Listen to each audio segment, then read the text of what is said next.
Master, unajua na maswali mengi sana juu yako kuhusu wewe mwanamke wako. Uliniambia mnapendana sana, aliyakuwa hamjuani. Sasa najiuliza, ulimpatapata vipi wakati hamjuani?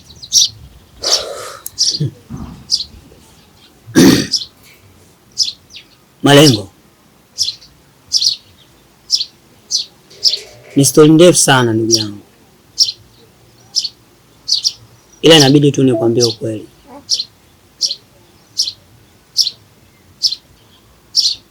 Kuna siku kwenye harakati zangu za kimaisha niliweza kufanikiwa kukutana na rafiki yangu ambaye nimesoma naye, tukabadilishana namba za simu bila ya kujua zile namba alikosea,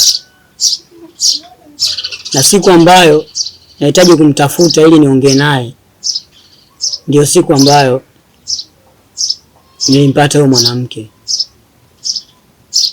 kwa sababu yeye ndiye alikuwa mhusika mkuu wa hiyo namba.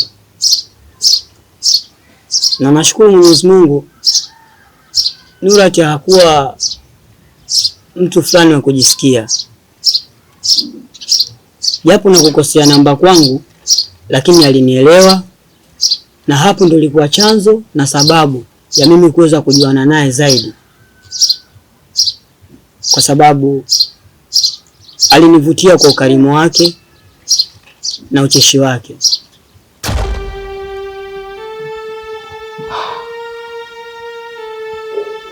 Mpaka sasa nawaza nitaipata wapi milioni 15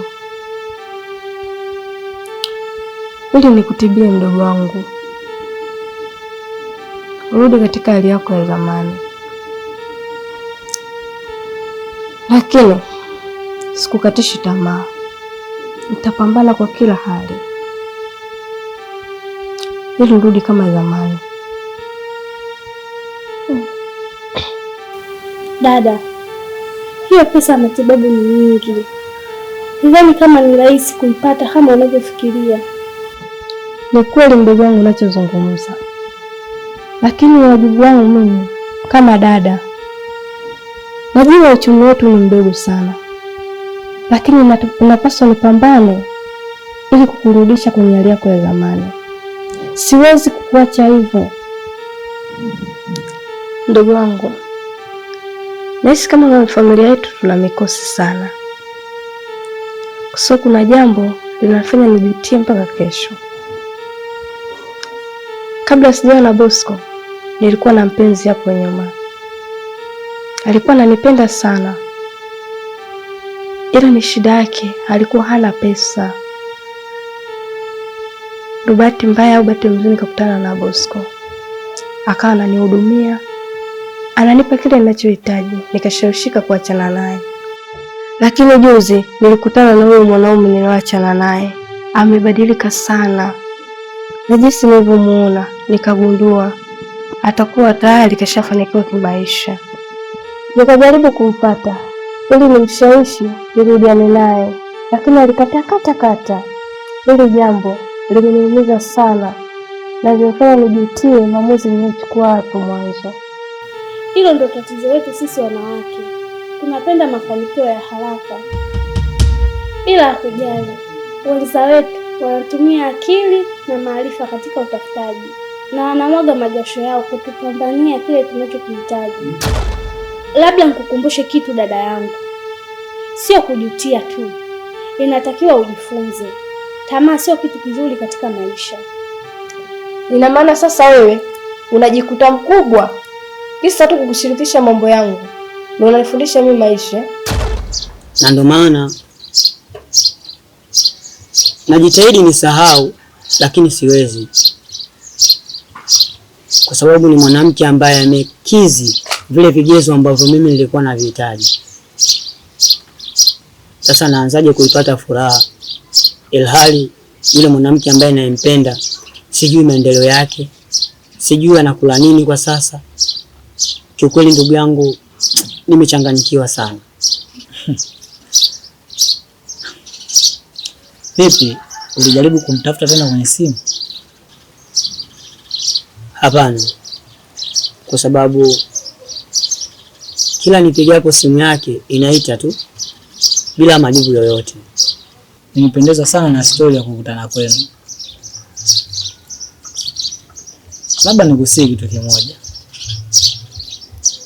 Unajua dunia sasa hivi imejaa na utandawazi sana. Huwezi kukutana na mwanamke kwenye mtandao ukajenga naye mahusiano. Ila sio mbaya sana, pia sio nzuri sana. Kuwa makini sana ndugu yangu. Mimi natoka. Mpaka saa 10 nitakuwa nisharudi. Sinajua leo weekend. Ndio. Vipi, tunaweza kuongozana? Hapana. Sipo sawa kwa sasa. Unaweza tu kaenda ndugu yangu. Utanikuta. Usiwe hivyo ndugu yangu. Kikubwa jambo lishatokea, pambana nalo. Basi mimi nakuacha.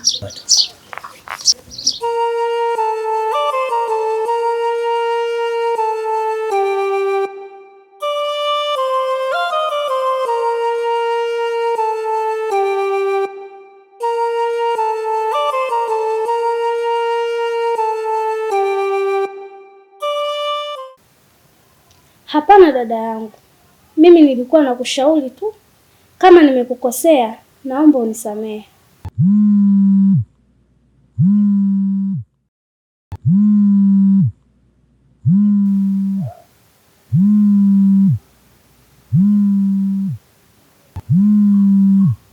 Simu yako inaita. Naomba nitizamie, ni nani anaipiga?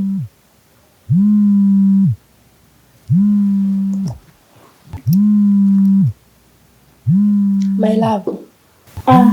Achana naye. Niachane naye? Huyu si mpenzi wako? Unajua kitu gani nataka kukuambia? Achana naye. Sidhani kama ataweza kunikubali mimi nikiwa katika hali yangu ya upofu. Kwani hiyo ajali umeipata kabla au baada ya kufika kwake? Maana uliniaga unaenda kukutana naye. Hii ajali niliipata kabla sijakutana naye. Na sidhani kama anajua chochote kuhusu mimi. Lakini huyu mwanaume ulisema anakupenda na anakusaidia matatizo yako mara kwa mara. Sasa unaogopa nini?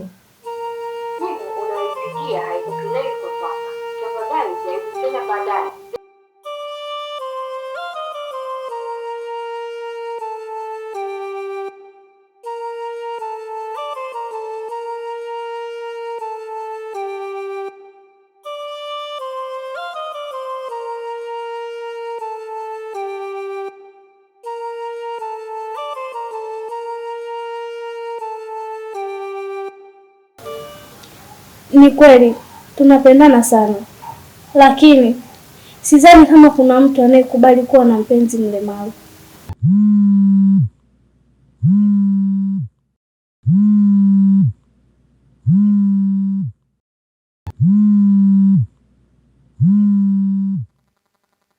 Nenda jikoni mara moja.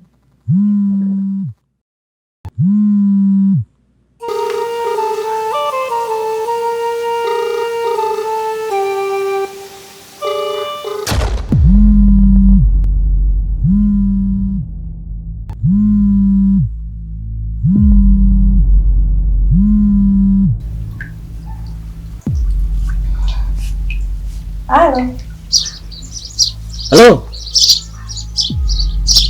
Nurati. Vipi mamangu?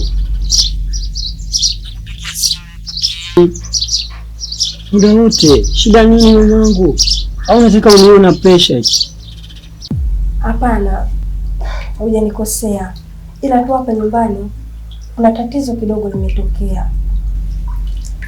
Ni ghafla tu ndugu yangu akaanza kuumwa. Nikajikuta niko busy mpaka nashindwa kuwa karibu na simu yangu.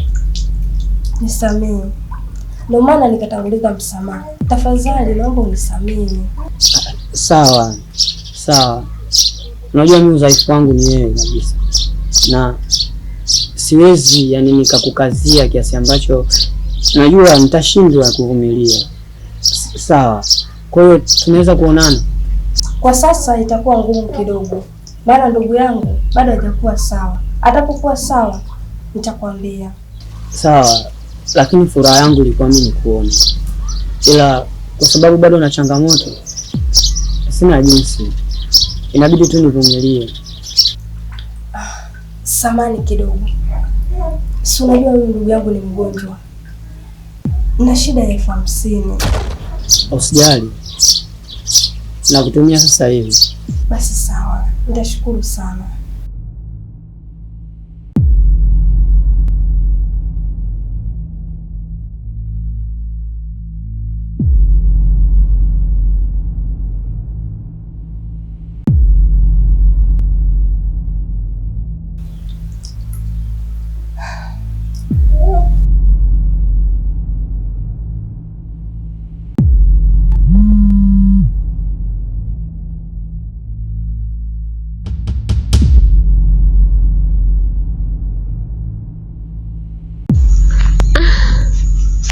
Kwa jinsi inavyoonekana huyu mwanaume ana pesa.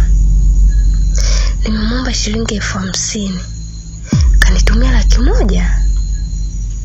Alafu ndugu wangu anataka kuipoteza hii nafasi.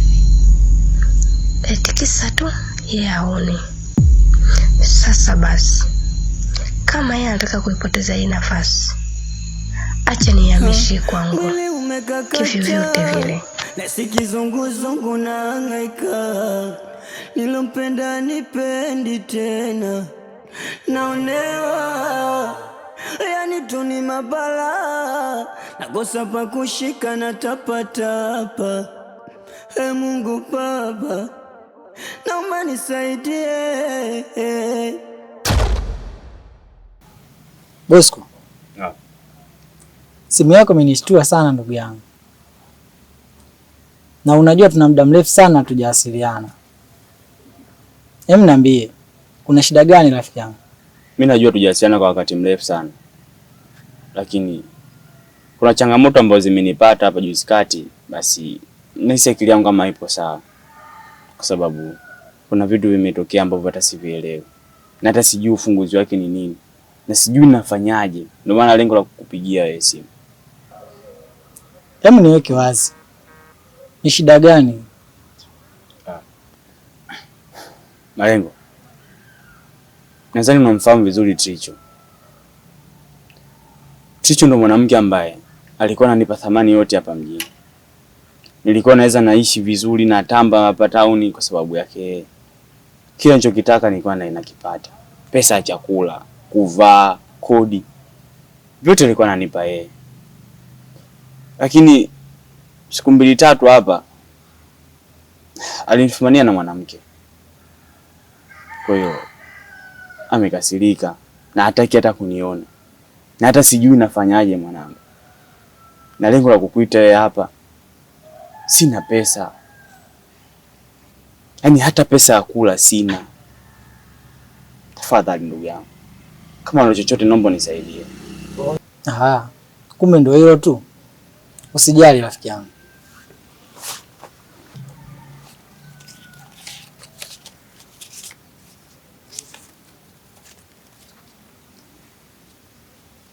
Hicho ni kidogo nilichojaliwa rafiki yangu.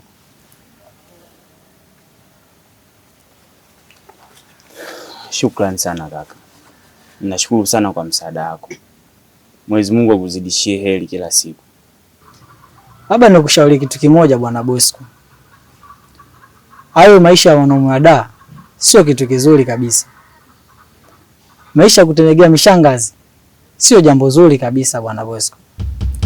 Ni bora ukatafuta kazi ya kufanya ili kujikwimu wewe mwenyewe. Na sio kutegemea mishangazi. Sio kitu kizuri kabisa. Wa Malengo. Kwa hiyo 20,000 yako ambayo umenipa wanaanza kuninyanyaza, si ndo maana yake? Unaanza kunisimanga kwa sababu ya pesa yako. Hivi Malengo, Kipindi wewe upo mtaani kwangu unakaa kwangu mimi hujajipata na hayo maisha. Ni mtu gani ambaye anatusaidia? Ni nani ambaye anatupa pesa sisi tuweze kuishi pale mtaani? Si mimi wewe nilikuwa nakupa pesa. Na hiyo pesa kwa hiyo zinatoka wapi? Afu wewe unaniambia tena achana na mishangazi, sio maisha mazuri kutegemea mishangazi. Haya kwa wewe mwenyewe umeishi kupitia ile mishangazi. Ulikuwa unavaa unapendeza kupitia ile mishangazi. Leo unaniambia niweze kuachana naye.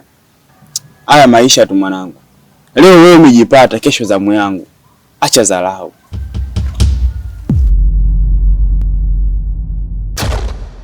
Master vipi? Nimetoka kazini, nimekuulizia sijakuona, nikaambiwa kwamba umeomba pasi ya wiki 2. Nikauliza shida nini? Wakaniambia kwamba ni matatizo ya kifamilia. Nikasema hivi rafiki yangu ana matatizo ya kifamilia, alafu tena hujaniambia shida nini ili niweze kukusaidia, na unajua nimekuweka pale ofisini kwa mzee kwa sababu unajua kwamba una umuhimu sana kwenye ile kampuni. Afu elimu yako na ni kubwa sana ambayo usipokuwepo pale kazini utatusababisha kwamba kampuni itashuka. Kwimbu niambie nini shida? Angel. Kwanza nitangulize samahani kwa kutokukupa taarifa. Alafu ni mambo tu ya kawaida. Ni changamoto ambazo za kifamilia zilizonikuta.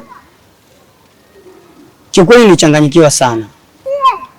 Okay, sawa, haina shida, ila nakutegemea kwamba wiki inayokuja utaingia kazini. Maana usipokuwepo utaifanya kampuni kwamba ishuke sana. Kwa hiyo jitahidi ufike kazini kwa muda nilokuambia. Unajua tena? Usijali, mimi na imani kwa sasa niko free. Nishapangilia mipangilio yangu yote, imekaa sawa kabisa. Muda na wakati wote kuanzia sasa nitarejea kazini bila wasiwasi wowote. Unajua Master, mimi nikikuona pale ofisini nasikia raha sana. Sasa kipindi umeondoka nisipokuona sisikii, moyo wangu uwe na amani. Kwa hiyo jitahidi sana ufike kazini ili moyo wangu na utulie. Una matatizo sana. Basi jitahidi wewe hivyo. Sawa. Haikuwa dhamira sawa, ila nilikupa moyo wangu wote, ila ukaniona mipoya. Saki vipi pendo langu mimi nikupe tena, nilikuthamini nikakweka moyoni, ukaivunja imani. Inatosha. Msaliti, msaliti wa mapenzi, msaliti wa mapenzi, msaliti wa mapenzi, kumbe msaliti wa mapenzi. Dada, samahani mara moja. Dakika moja tu.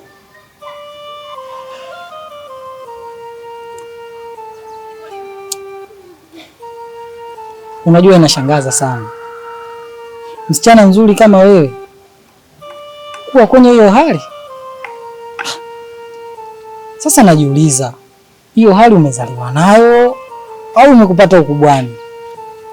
Hapana kaka yangu. Hii ni ajali ndiyo iliyopelekea mpaka mimi kuwa katika hali hii. Na vile vile nimeshindwa kuepukana na hii hali kwa sababu gharama za matibabu ni kubwa na mimi sina uwezo nayo.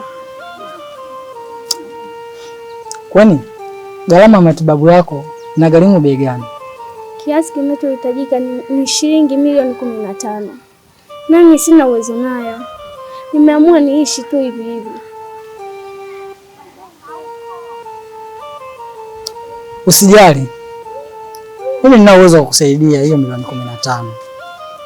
Na nipo tayari kukusaidia. Je, wewe upo tayari kupokea msaada wangu?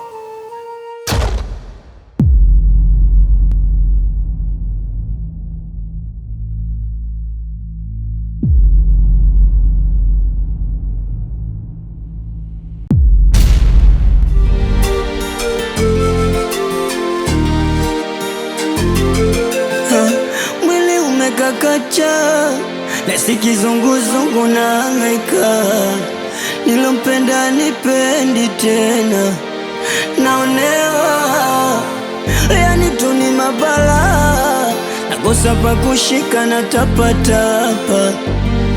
Mungu Baba, naomba nisaidie,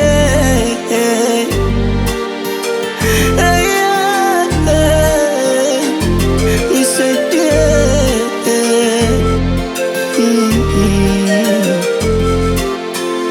Haikuwa dhamira sawa, ila nilikupa moyo wangu wote, ila ukaniona miboya. Saki vipi pendo langu mimi nikupe tena? Nilikuthamini nikakweka moyoni, ukaivunja imani. Inatosha. Msaliti, msaliti, msaliti, msaliti.